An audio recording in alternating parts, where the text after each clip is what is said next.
Bonjour chers auditeurs.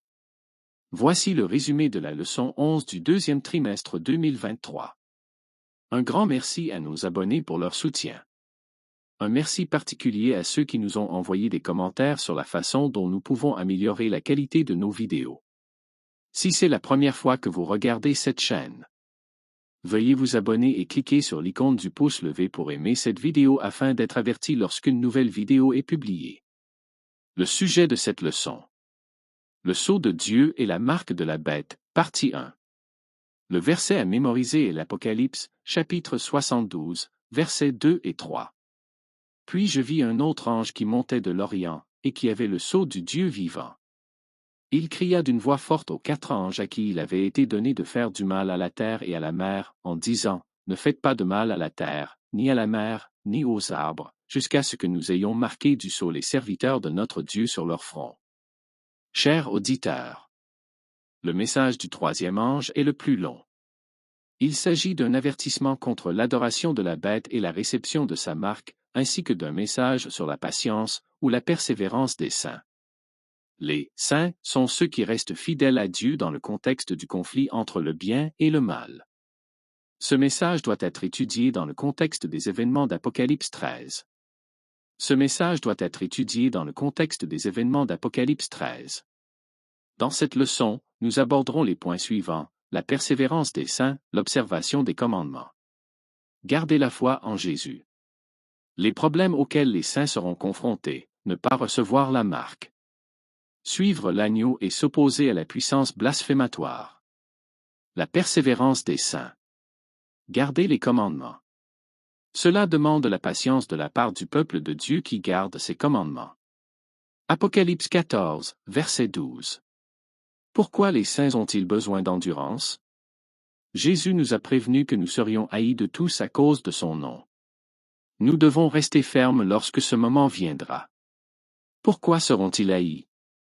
Selon Apocalypse 14, verset 12, parce qu'ils obéissent aux commandements de Dieu tels qu'ils sont écrits dans Exode 20, versets 2 à 17. La bête enseigne des commandements altérés. L'adoration de la bête implique de suivre ses commandements et d'accepter le dimanche comme jour d'adoration au lieu du sabbat. Les saints seront persécutés et retirés de la société à cette époque s'ils continuent à adorer Dieu. C'est pourquoi l'endurance est particulièrement importante. Une autre persévérance des saints consiste à garder la foi de Jésus. Voici la persévérance des saints, voici ceux qui gardent la foi de Jésus. Apocalypse 14 verset 12. Cette expression grecque peut être traduite à la fois par la foi en Jésus et la foi de Jésus. Avoir foi en Jésus implique d'accepter sa grâce et son pardon, et d'être transformé par lui. Garder la foi de Jésus signifie vivre notre foi comme il l'a fait. Quelle était la foi de Jésus? Jésus s'est concentré sur sa mission pendant son séjour sur terre. Il a tenu bon face aux doutes. Il s'est senti abandonné par le Père sur la croix, mais il a gardé la foi et a donné sa vie pour nous. Le moment est venu de nous préparer à garder la foi de Jésus et à avoir foi en lui. Voyons quelques-uns des problèmes auxquels les saints seront confrontés. Premier problème, ne pas recevoir la marque. Dans le livre de Jean, chapitre 16, verset 2, nous lisons ceci. Ils vous excluront des synagogues, oui, le temps vient où celui qui vous tuera croira rendre service à Dieu. Que se passera-t-il lorsque les fidèles ne recevront pas la marque de la bête? Le dragon Satan donne son pouvoir à la bête. La terre entière adore le dragon grâce à la bête. Une deuxième bête, un faux prophète, applique le pouvoir de la bête et pousse tout le monde à l'adorer. De plus, elle fabrique une image qui est également adorée. Chacun croit alors adorer Dieu en adorant l'image, le faux prophète ou la bête. En réalité, ils adorent la source de ce pouvoir, Satan. La bête imposera sa marque et obligera tout le monde à adorer le dimanche. Ensuite, des mesures économiques seront prises et le décret de mort sera finalement promulgué. La bonne nouvelle, c'est que Dieu protégera ses enfants fidèles. Amen. Le deuxième problème auquel les saints seront confrontés est de suivre l'agneau. Ce sont ceux qui suivent l'agneau partout où il va. Apocalypse, chapitre 14, verset 4. Ceux qui resteront fidèles pendant le conflit final suivent l'agneau. Par contre, Tous ceux dont le nom n'a pas été inscrit dans le livre de vie de l'agneau suivent la bête. Qui est cette bête? Satan a utilisé l'Empire romain pour persécuter Jésus. Il a ensuite donné à la bête son pouvoir, son trône et une grande autorité. Le trône de cette bête est situé à Rome, et elle utilise son autorité pour persécuter le peuple fidèle de Dieu depuis longtemps. Il n'y aura pas de zone neutre dans le conflit final. Nous suivrons soit l'agneau, soit la bête que tous les habitants de la terre suivront. Ce n'est pas la crainte du châtiment ou l'espoir d'une récompense éternelle qui conduit les disciples du Christ à le suivre.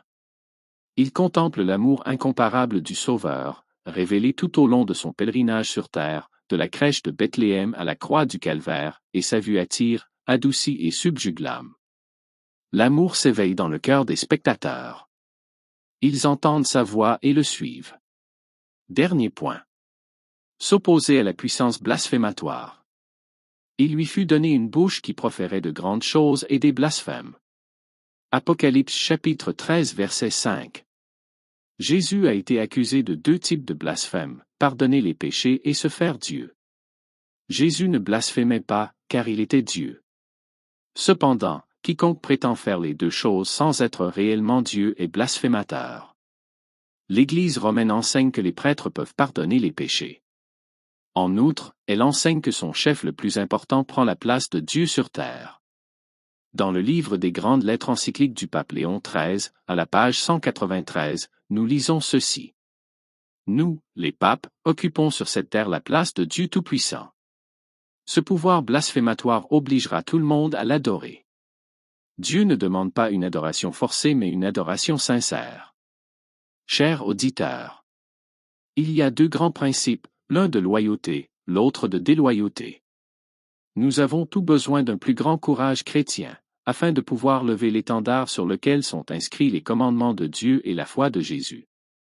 La ligne de démarcation entre les obéissants et les désobéissants doit être claire et distincte. Nous devons être fermement déterminés à faire la volonté du Seigneur en tout temps et en tout lieu. C'est la fin de cette leçon. Que Dieu vous bénisse.